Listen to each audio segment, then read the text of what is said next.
안녕하세요. 저는 40대 중반 여성으로 최근 남편과 이혼했어요.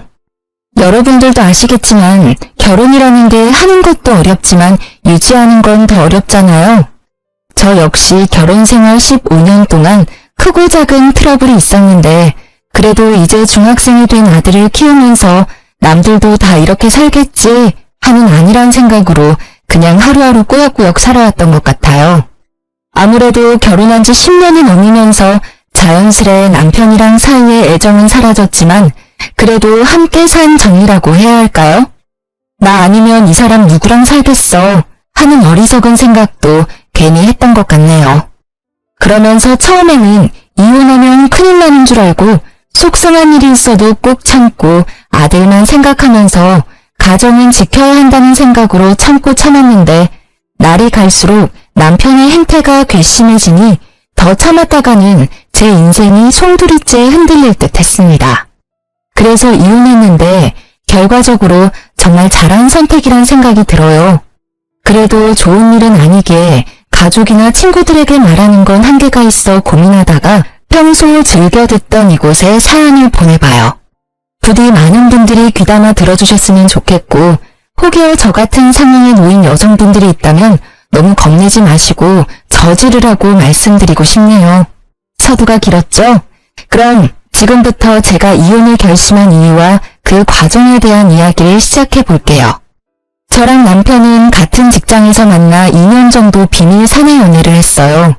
저는 남편보다 먼저 그 직장에 다녀서 햇수로 10년이 거의 다 되어가고 있었는데 경력직으로 새로 들어온 남편이 그때는 너무 젠틀하고 매너가 좋아 보여서 호감이 가더라고요. 그러던 찰나 남편도 제가 마음에 들었는지 회식 후에 둘이서 따로 술 한잔씩 하는 날이 늘었고 남편이 사귀자고 고백을 해서 사귀게 됐답니다.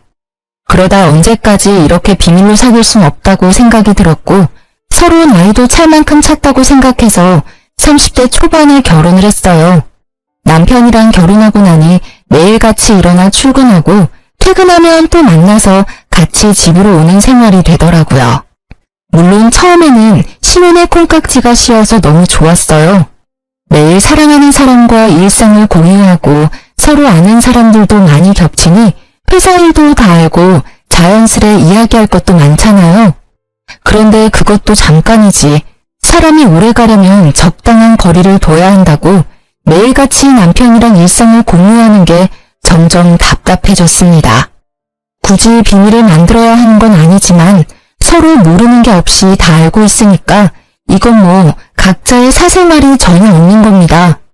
그래서 친구들이 남편이랑 한 회사 다니니까 좋겠다고 하면 그리 좋은 것만도 아니라고 말하고 다니던 때였어요. 그러다 제가 임신을 하게 됐는데요. 사실 저희는 서로 돈을 좀 모으고 자리를 잡은 뒤에 아기를 갖기로 했었는데 남편이 여행 가서 분위기 잡다가 계획보다 이르게 아기를 가지게 된 거였죠. 그렇다 보니 처음에는 너무 당황스러웠는데 그래도 우리가 엄마 아빠가 된다니 너무 설레고 떨려서 가슴이 벅차오르더라고요. 그래서 둘이서 정말 우리 아기 잘 키워보자고 다짐도 많이 했답니다. 다행스럽게도 회사 복지가 어느 정도 잘 되어 있어서 저도 아기 낳고 육아휴직도 최대한 쓸 수 있었고 평소 제가 오래 다닌 사원이다 보니 여러 가지 단축근무 등 임산부 시절에 쓸 수 있는 법적인 것들도 다 지켜주셨어요.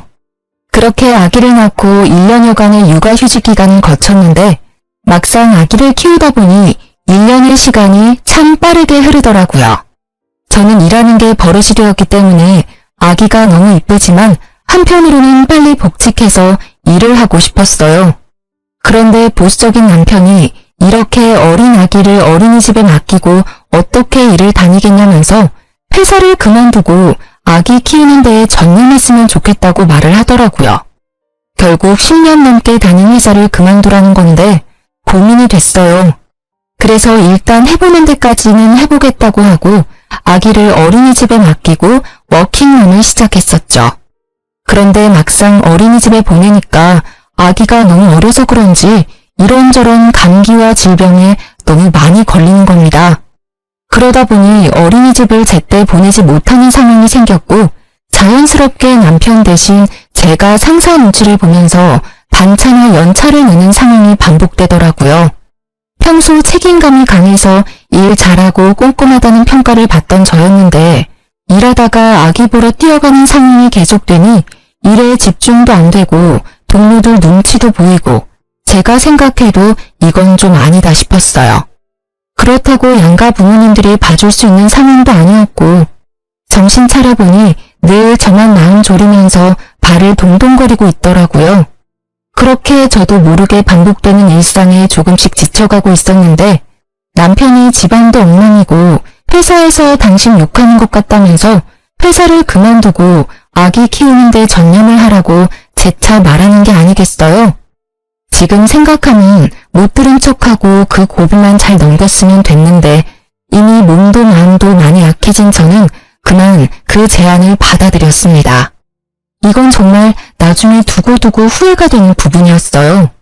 그래도 그동안 일해놓은 경력이 있으니 일자리는 아기를 어느 정도 키워놓고 다시 구하면 될 거라고 안일하게 생각을 했고 결국 사표를 냈습니다. 그렇게 저는 흔히 말하는 경단녀의 길로 접어들었어요. 문득 정신을 차려보니 10년여간 다니던 회사를 그만두고 아기를 키우고 집안 살림을 하며 산 지도 어느덧 10년째더라고요. 진짜 세월이 언제 이렇게 많이 흘렀나 싶을 만큼 빠르게 지나간 것 같아요. 그동안 눈에 넣어도 안 아플 것 같았던 아기는 귀여운 초딩이 되어 무럭무럭 자랐고 저도 이제야 한숨 돌릴 수 있을 것 같았습니다. 그런데 갑자기 남편 회사에 문제가 생기면서 제 시름이 깊어졌어요. 남편은 제가 퇴사한 후 함께 다니던 회사를 그만두고 IT 계열 회사로 이직해서 꽤 오래 다니고 있었는데요. 아무래도 이쪽 계열은 머리 회전이 빨라야 하기 때문인지 나이가 들수록 더 많은 노력을 해야 한다고 하더라고요. 남편도 마찬가지여서 점점 젊은 직원들은 치고 올라오는데 본인은 젊을 때 감각이 안 나오니까 성과는 없지 상사 눈치 보랴 밑에 직원들 눈치 보랴 회사에서 매일 어려움을 겪는 것 같았습니다. 이맘때쯤 항상 술에 취해 들어와서 아이랑 저랑 자고 있으면 굳이 깨워서 아빠는 힘들게 일하고 왔는데 편하게 자고 있느냐면서 술주정을 부리는데 진짜 미치겠더라고요. 평소에도 사실 친구들 중에서 자기만 외벌이라고 장난식으로 투덜투덜 댔었는데 이게 장난 반 진심 반이었는지 계속 승진 심사에서 누락되고 좌천이 되면서 월급까지 깎이니 그 스트레스를 저에게 푸는 겁니다. 가계부를 쓰라는 둥, 씀씀이가 왜 이렇게 해프냐는 둥. 외벌이 월급이 뻔해서 아끼고 살아온 저였는데 이렇게 제 전업주부 생활을 후려치니 너무 짜증나더라고요. 뭐야, 못 보던 건데 또 옷 샀어? 남편은 매일 회사에서 젊은 애들 눈치 보느라 진이 빠지는데 와이프는 집에서 탱자탱자 놀면서 돈 쓸 국민아 하냐? 무슨 소리 하는 거야. 이거 원래 있던 옷이야. 전에 백화점에서 당신이 좋다고 사준 거잖아. 기억 안 나? 그리고 내가 무슨 집에서 탱자탱자 논다고 그래? 당신이 청소를 해, 빨래를 해, 요리를 해. 나 없으면 여기 마구간이야. 당신 일하느라 힘든 건 아는데 그렇다고 그걸 나한테 풀면 안 되는 거 아니야? 아, 됐어. 집에서 노는 네가 뭘 알겠어. 내가 얼마나 힘들게 돈 벌어오는지 가정의 무게를 이해하겠냐고. 웃기지 마. 내가 왜 이해를 못해? 나도 회사 다닐 만큼 다녀봤어. 당신도 알잖아. 처음 우리 회사 와서 힘들다고 징징거리는 당신 내가 뒤에서 얼마나 챙겨줬는데. 배은망덕도 유분수지? 그게 언제적 일인데 얼마나 할 말이 없으면 그걸 끄집어내냐? 장도 마트 가서 직접 봐오면 되지 맨날 택배 시켜서 이거 택배비 다 돈 나가는 거 아니야. 사람이 왜 이렇게 씀씀이가 해퍼? 그리고 여기 빈방에 전기는 왜 안 꺼? 전기세가 한두 푼이야? 뭐라는 거야. 일주일에 딱 2번 장 보는데. 그것도 무료 배송이야. 심지어 다 당신 먹고 쓰고 필요한 것만 골라서 사는 건데 그거 가지고 그렇게 못 잡아먹어서 안 다니니? 내가 얼마나 알뜰하게 사는데 나한테 쓰는 돈 하나도 없어. 요즘 이렇게 사는 아줌마 한 명도 없어. 이거 왜 이래? 그리고 그 방의 전기는 당신이 나오면서 안 끈 거잖아. 따박따박 말대꾸 좀 하지 마. 머리 아프니까 앞으로는 가계부를 써. 그거 보고 당신이 알뜰한지 씀씀이가 해픈지 내가 판단할 테니까. 무슨 여자가 가계부도 안 쓰고 살림을 한다고? 어휴. 순간 너무 기가 막히고 어이가 없더라고요. 말문이 턱 막혀서 아무 말 없이 남편을 노려보고 있으니 남편이 잘하라고 제 어깨를 툭 치면서 출근을 하는데 진짜 아들만 아니었으면 머리를 한 대 쳤을 겁니다. 초등학교 6학년 아들이 아빠 왜 저러냐면서 엄마 마음에 담아두지 말라고 다정하게 위로해주는데 순간 훌쩍 큰 아들이 대견하면서도 남편 놈에게 당한 수모가 잊혀지질 않아 괴롭더라고요. 정말 남편 월급 쪼개고 쪼개서 살림을 하고 아이 학원도 보내고 또 회사 다니면 항상 깔끔해야 한다고 생각을 하는 터라 돈 없어도 모아둔 돈으로 제 옷은 못 사도 철마다 남편 옷은 새로 사서 입혀보내고 그랬거든요. 오랜만에 만난 친구들이 유행 지난 옷을 입고 다니고 포인트 적립이나 할인 쿠폰에 집착하는 저를 보면서 많이 변했다고 예전에 그 멋쟁이는 어디 갔냐고 탄식해서 좀 마음이 쓰라렸지만 그래도 우리 가정을 위해서 내가 아끼는 거니까 나는 어떤 말을 들어도 괜찮다고 스스로 위로하고 그랬어요. 그런데 이런 제 노력은 하나도 알아주지 않고 혼자 돈 번다고 유세를 떠는 남편을 보니까 일하느라 힘들어서 그렇다고 이해하고 넘어가기에는 저도 사람인지라 너무 짜증나고 화가 나더라고요. 그래서 너무 기분이 나빠서 재취업을 하려고 알아보기 시작했습니다. 아이도 많이 컸고 남편 회사 일이 그렇게 안 풀린다는데 저라고 언제까지 집에 있을 생각은 없었거든요. 그런데 사람 일이라는 게 뭐든 제 마음대로 되는 건 아니잖아요. 예전에 다녔던 경력이 있으니까 웬만하면 다 될 줄 알고 여기저기 이력서를 냈는데 조건이 좋은 곳은 전부 제 나이와 오랜 경단 기간을 아쉬워하며 탈락을 통보했어요. 그래서 눈높이를 낮춰서 작은 회사에도 이력서를 냈는데 서류는 붙어도 이상하게 면접에서 떨어지기 일쑤더라고요. 한창 회사 다닐 때는 정말 자신감 있고 적극적인 성격이었는데 저도 모르는 사이 10년 넘게 살림만 하면서 주눅이 들었나 봐요. 그렇게 자꾸 떨어지다 보니 가뜩이나 떨어진 자존감이 아주 땅을 지나 지하 수백 미터로 쿵 처박혔습니다. 정말 내가 왜 이렇게 됐지? 옛날에 당당하게 회사 다니면서 동료들이랑 주고받던 대화도 그립고 작지만 소중했던 월급도 그립고 제가 전업주부로 살아왔던 날들이 모두 후회스러운 건 아니지만 되돌릴 수 있다면 회사를 그냥 다녔을 것 같다는 생각이 들더라고요. 그런데 이런 제 마음도 모르고 남편은 위로와 응원을 해주기는커녕 매일 퇴근하고 돌아와서 저를 들들 볶는 겁니다. 이력서 썼어? 어디 냈어? 리스트 뽑아봐봐. 무슨 리스트를 뽑아. 그냥 3-4군데 내봤는데 아직 연락이 없네. 기다려봐야지 뭐. 당장 취업될 거라고는 생각 안 했어. 아, 답답한 소리 한다. 3-4군데 내서 연락이 없으면 30-40군데는 넣어봐야지. 연락 없다고 이렇게 기다리고만 있을 거야? 그래서 어떻게 취업을 해? 왜 이렇게 사람을 들들 볶아 진짜? 당신 너무한 거 아니야? 나도 취업 잘 안 돼서 우울하고 힘들어. 근데 더 힘든 건 뭔지 알아? 남편이란 사람이 이렇게 나를 업신여기는 거야. 마음 약한 소리 좀 그만해. 언제까지 그렇게 온실 속 화초처럼 살 거야? 밖은 야생이야 야생. 내가 당신 잘 되라고 그러는 거지 못 되라고 그러는 거야? 충고해주는 거 잘 들어야 회사 생활도 잘하지. 그래서 뭐 어떤 충고를 해줄 건데? 이런데 알아봤어? 내가 지나가다 보니까 일자리 박람회가 많더라고. 구청이나 시청에서 당신처럼 취업 못하는 사람들 집에서 놀지 말고 일하라고 이렇게 많이 정보를 주는데 이런 거 하나도 안 알아봤지? 나처럼 세세하게 알아봐주는 남편 있는 줄 알아? 고맙게 생각해. 이건 노인 일자리 박람회잖아. 내가 노인이야? 이게 세세하게 알아봐주는 거야? 됐어. 내가 알아서 해. 남편이 저에게 알아봤다며 건네준 팜플렛은 시니어 일자리 박람회였어요. 일하고 싶은 욕구는 있지만 일자리 찾기가 어려운 어르신분들을 위해 공공근로나 호텔 청소 같은 일자리를 알아봐주는 거 그거요. 근데 제 나이가 이제 40대 중반인데 제가 시니어는 아니잖아요? 그냥 남편은 제 입장에서 제 경력, 제 제가 하고자 하는 일, 적성, 이런 것 따위는 안중에도 없고 나 혼자 돈 벌기 힘드니까 아무 일이나 대충 해서 그냥 돈 벌어와라. 이런 마인드인 게 너무 열받더라고요. 그래도 시간은 흘러서 아이가 중학교에 입학하게 됐습니다. 남편 수입은 확 줄어들었는데 중학교에 입학한 아이, 사교육비는 더 늘어나면서 감당이 안 되더라고요. 줄이고 줄였지만 학원비가 이렇게 센 줄 몰랐어요. 그렇다고 안 보내자니 요즘은 친구들 학원에서 사귄다는데 이제 막 학교에 적응하는 아들을 생각하니 차마 못 끊겠더라고요.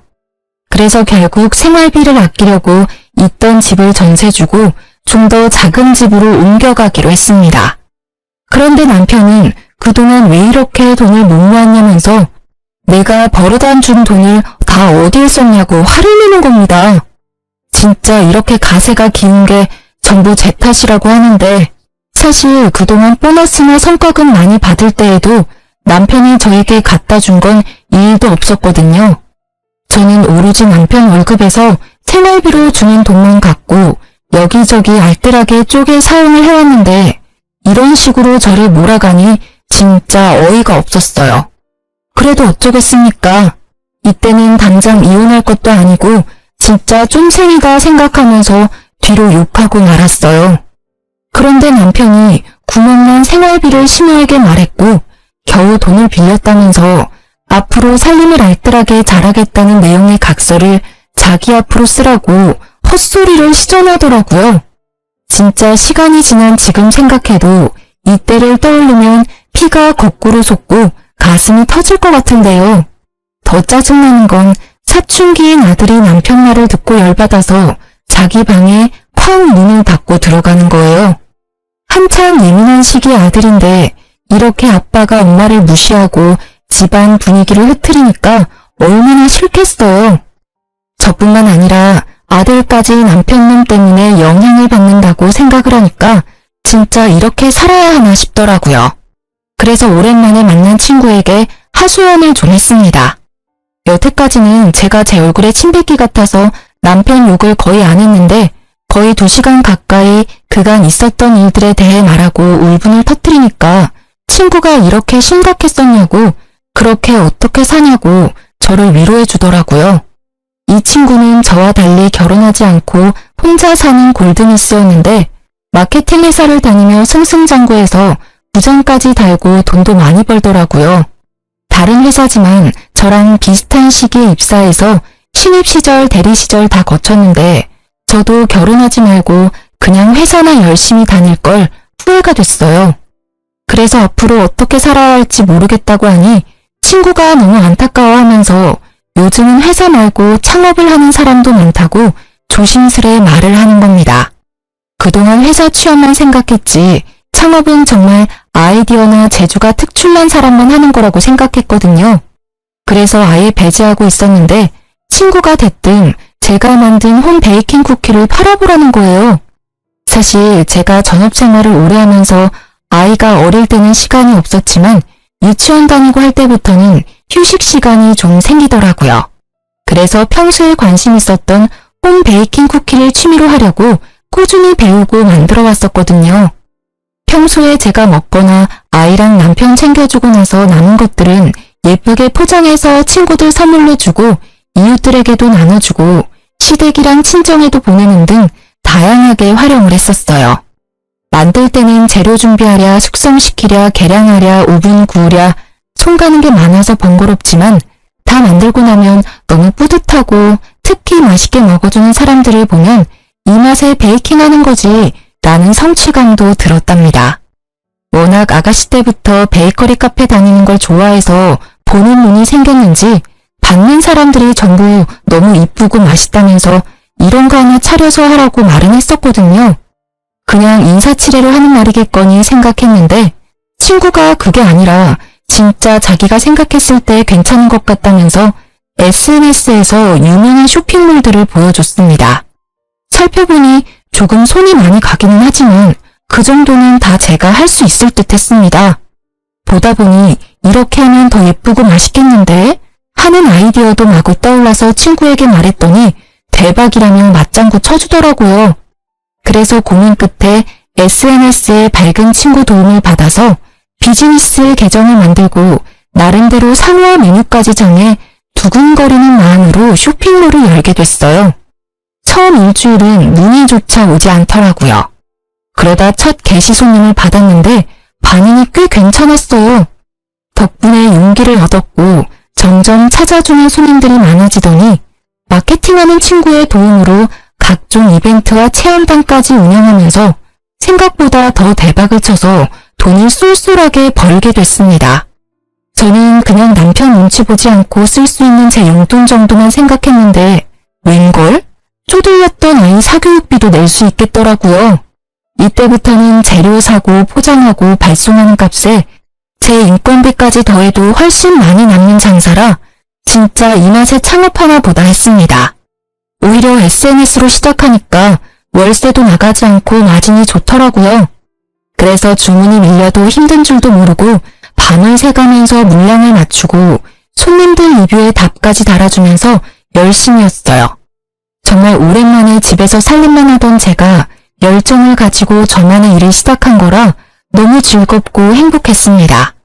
진짜 돈이 문제가 아니라 무너진 제 자존감이 다시 세워지는 기분이 들어서 정말 좋더라고요.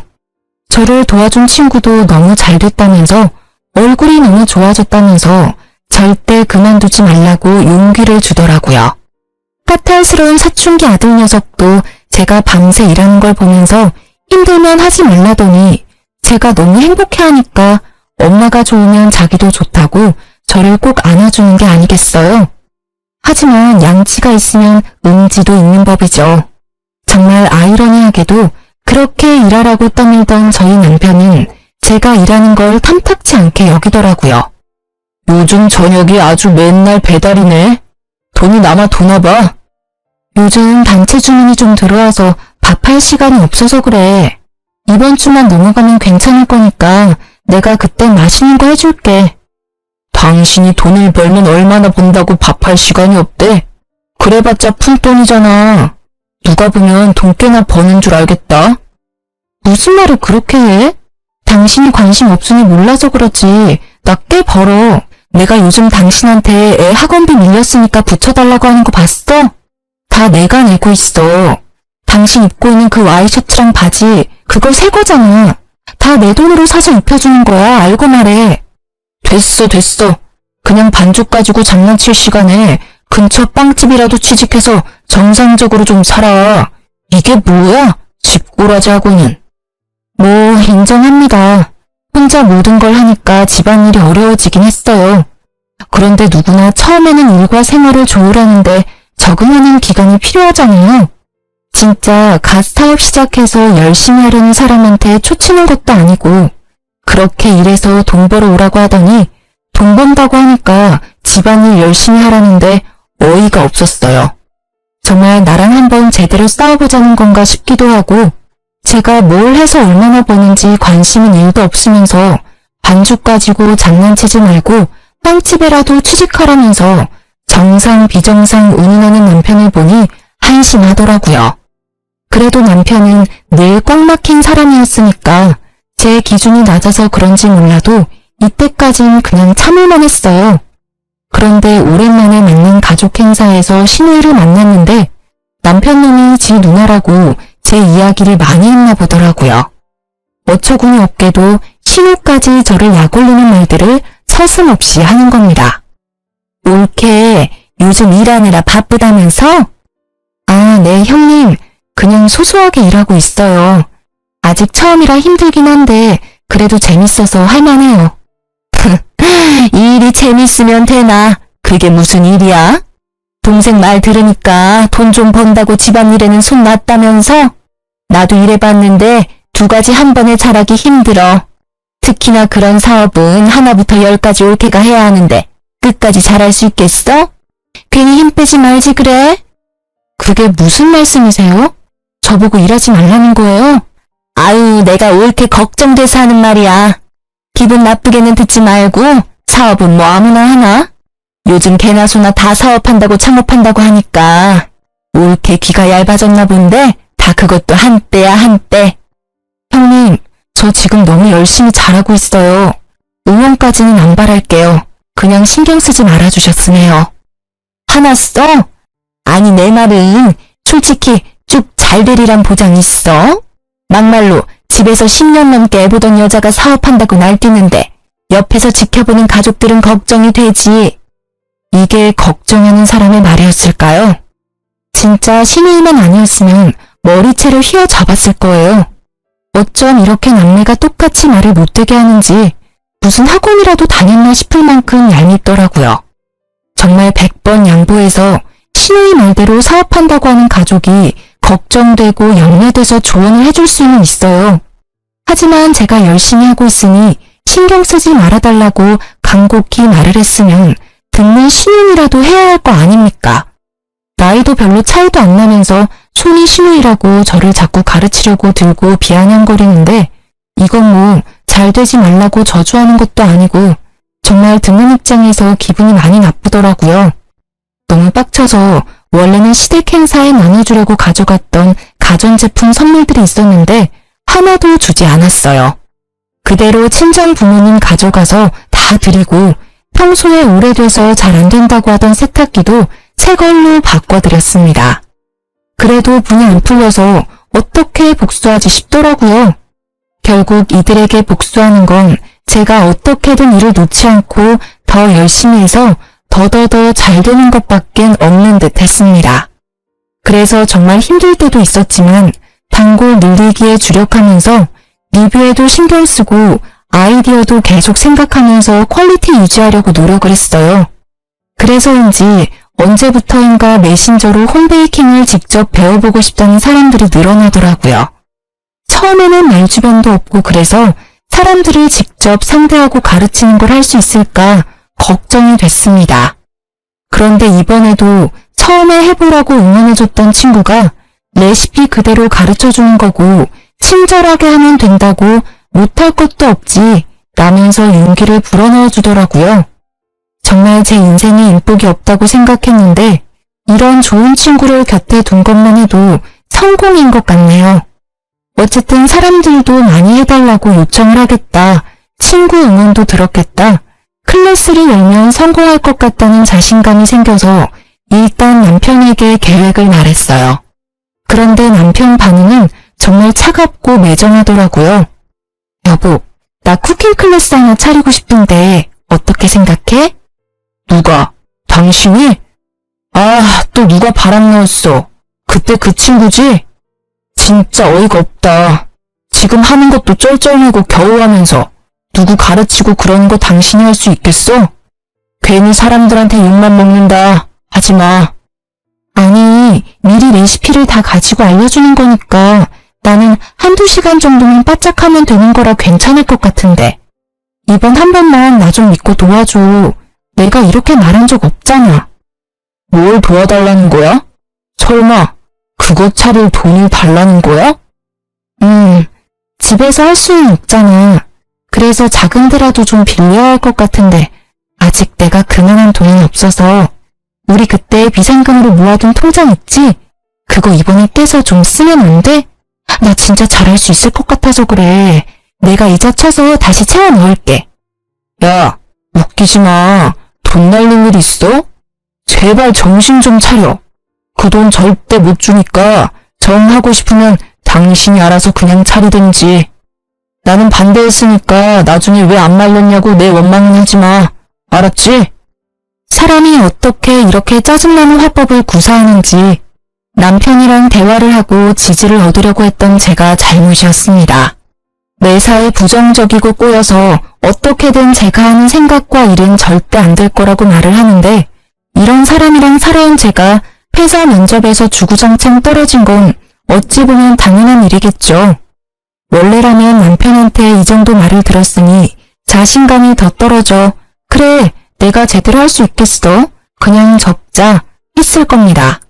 그런데 저는 이미 SNS 쇼핑몰에서 한번 성공을 맛봤잖아요. 정말 성공의 단맛은 강렬하더라고요. 남편의 반대에도 불구하고 저는 자신감을 잃지 않고 그래 내가 알아서 할게 두고 봐라 하는 마음이 생겼어요. 그래서 친정 동생에게 SOS를 쳤습니다. 제 말을 들은 친정 동생은 처음에는 망설이다가 이왕 하는 거 제대로 하라면서 응원을 해주더라고요. 정말 지금 생각해도 친정 동생에게 감사할 따름이에요.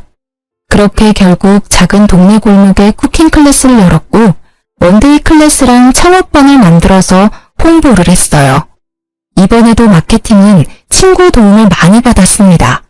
확실히 제 생각처럼 수요가 많아서 대박이 났어요. 처음에는 제 베이킹 쿠키를 사가던 손님들이 주로 찾아왔는데 입소문이 나면서 기념일을 앞둔 사람들이나 실제로 베이커리 카페를 열고 싶은 분들이 찾아와 배워가고 어플에 좋은 후기를 써주시는 겁니다. 그걸 보고 전혀 모르는 분들이 찾아오기도 하고요. 전업주부 하면서 제가 살림을 했었잖아요. 특히 여성분들이 많이 배우러 왔었는데 생활에 필요한 꿀팁이나 알뜰한 비법 같은 걸 알려주니까 너무 좋아하시더라고요. 그러면서 저도 점점 손님들 대하는 게 편해지면서 친해지기도 하고 자연스럽게 인맥도 넓어져서 정말 큰 도움이 됐어요. 그분들이 친한 언니처럼 저를 대하면서 아는 사람을 또 데려와 주기도 하니까 제 생각보다 가기가 더 잘 됐습니다. 그렇게 1년 가까이 쿠킹 클래스를 운영했더니 다시 옛날에 살던 큰 집을 구해 갈 수 있을 정도가 됐어요. 물론 돈을 번다고 해서 제가 허투루 쓰지 않고 꼭 필요한 데만 쓰고 모았던 결과이기도 했죠. 어쩌면 오랜 주부 생활이 낳은 결과이기도 하겠네요. 아무튼 이렇게 제 쿠킹 클래스가 잘 되고 나니까 생각지도 않았던 일들이 벌어지기도 했습니다. 제 사업에 대해 비아냥거리던 남편 누나가 안 망하고 1년이나 계속 유지를 하니까 궁금했나 봐요. 한번 친구랑 같이 와서 배워보고 싶대서 그러라 했는데 괜찮아 보였는지 자기도 창업반에서 배우고 2호점을 차리면 안 되냐고 계속 떼를 쓰는 겁니다. 너무 황당하고 웃겨서 표정 관리가 안 되더라고요. 그런데 문제는 이뿐만이 아니었습니다. 가만히 있던 남편 역시 자기 누나가 하는 걸 보더니 자기는 그럼 셔터맨 하면 안 되냐고 하더라고요. 진짜 사람이 너무 기가 차면 말이 안 나오는 거 아시나요? 무슨 소리 하는 건가 뇌가 잠시 정지되어 쳐다만 보고 있었어요. 그럼 부끄러움이라도 좀 느낄 줄 알았는데 전혀 아니었습니다. 생각해보니까 나 회사 곧 잘릴지도 모르잖아. 그런 회사 불안해하며 다니느니 집안일 하면서 내조하는 게 더 낫지 않을까 싶어서.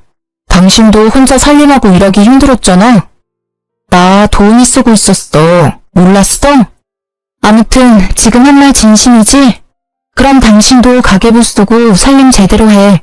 가계부는 내가 매일매일 퇴근해서 확인할 거고 당신처럼 나도 배달음식 질려서 못 먹겠어. 매일 저녁에 12첩 반상해서 차려줘. 나 한 번 입은 옷 또 못 입으니까 매일 세탁해서 다려놔주고. 애 숙제랑 학원 픽업까지 구멍나는 스케줄 없게 해줘. 할 수 있겠어? 그게 뭐 어렵다고. 집에서 놀면서 다 할 수 있는 일이지. 할게. 콜. 너무나 뻔뻔하게 구는 남편을 보니 기가 막혔습니다. 자존심이고 뭐고 하나도 없는 사람처럼 굴더라고요. 정말 이게 내가 알던 그 남편이 맞나 싶고 한편으로는 어디 한번 너도 당해봐라 싶었습니다. 그래서 바로 카드를 던져주고 가계부 쓰면서 살림 제대로 하라고 으름장을 놨어요.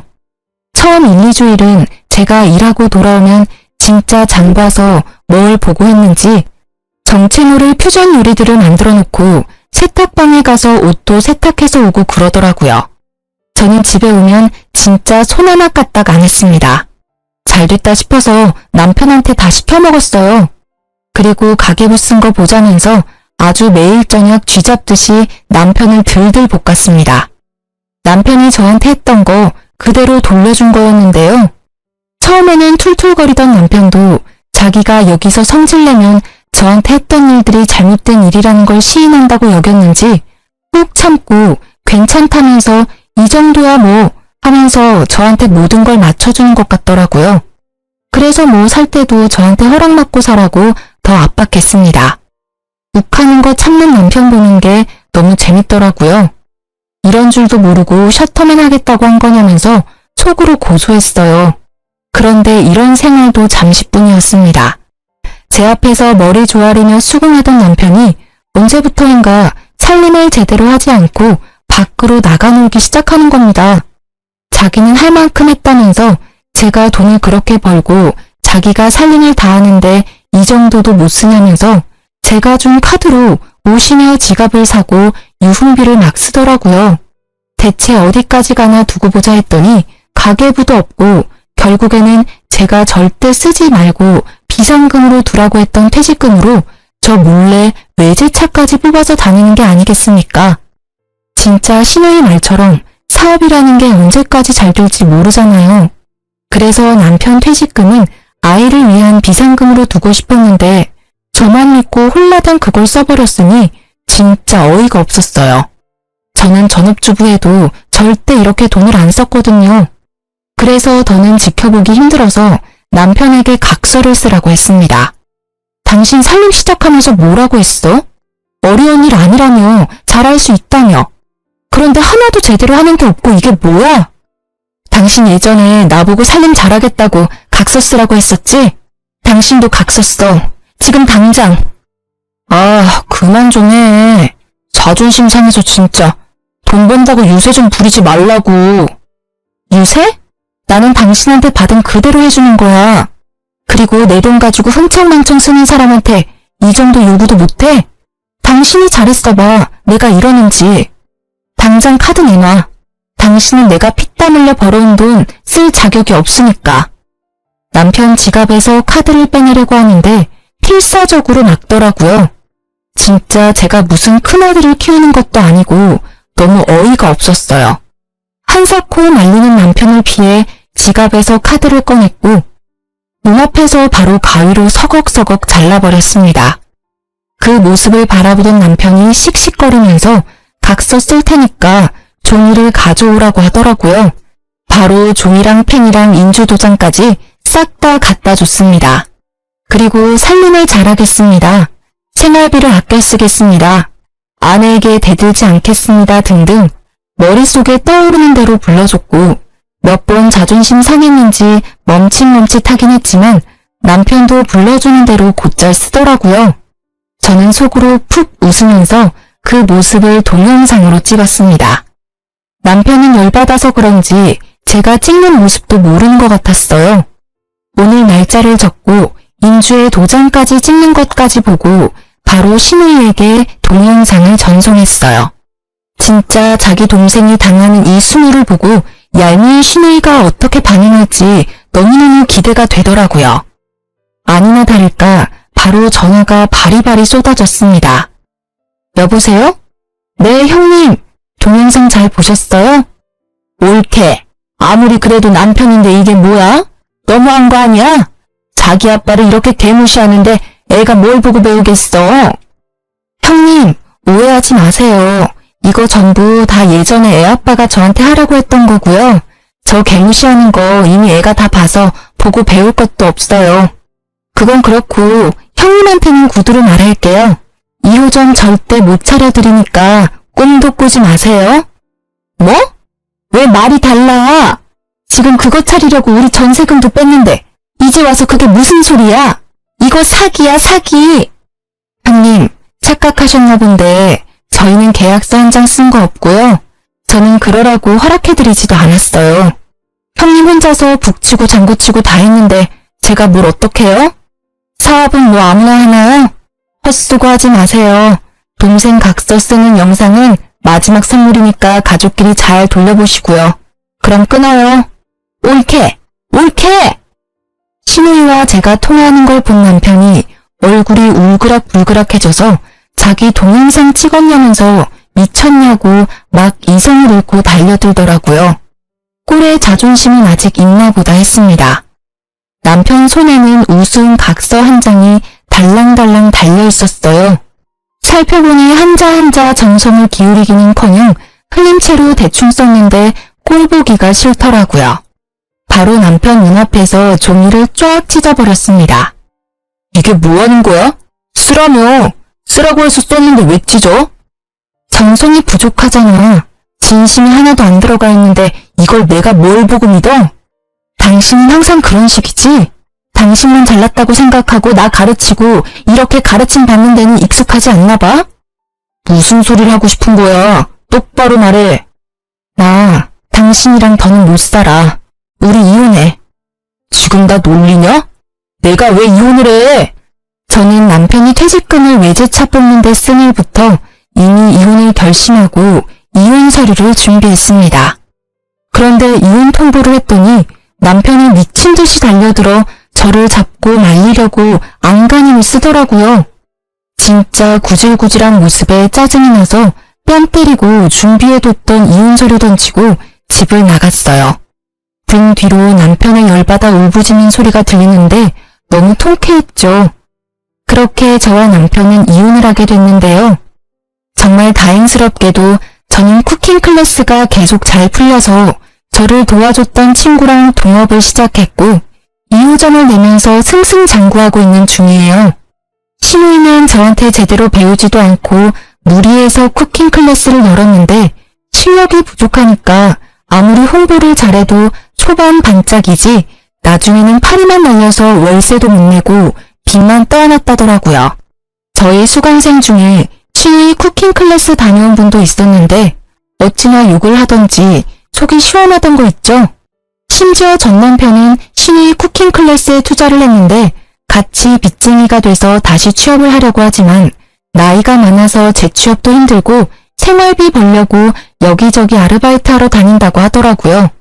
진짜 이 통쾌함은 뭐라 표현이 안 되는 것 같아요. 막혔던 가슴이 뻥 시원해지고 10년 묵은 채증이 확 내려간다는 게 이런 느낌이구나 싶더라고요. 정말 살면서 잊지 못할 인연들이 많지만 전 남편과의 결혼 생활은 정말 잊고 싶은 추억이에요. 생각해보면 남편 말을 듣고 회사를 그만둔 것부터 꼬여버린 실타래가 아니었나 싶기도 한데요. 어쨌든 저는 제 전업주부 생활이 아쉽기는 하지만 사랑하는 아들을 건강하고 바르게 키워냈다는 것 하나는 정말 자부할 수 있는 업적이라고 생각한답니다. 사실 전업주부, 워킹맘 모두 가정을 위해 헌신하고 자기 자식을 사랑하는 건 마찬가지잖아요. 그런데 이런 노고를 몰라주고 깎아내리기 바쁜 남편은 도저히 참을 수 없는 치욕이었습니다. 이제라도 그 수치감에서 벗어나게 돼서 다행이고 앞으로는 정말 주체적으로 제 삶을 살아갈 거예요. 사랑하는 아들과 으쌰으쌰 하면서 지내보겠습니다. 그럼 지금까지 제 이야기를 들어주셔서 감사해요. 여러분들도 더 밝은 내일을 사시길 바라겠습니다.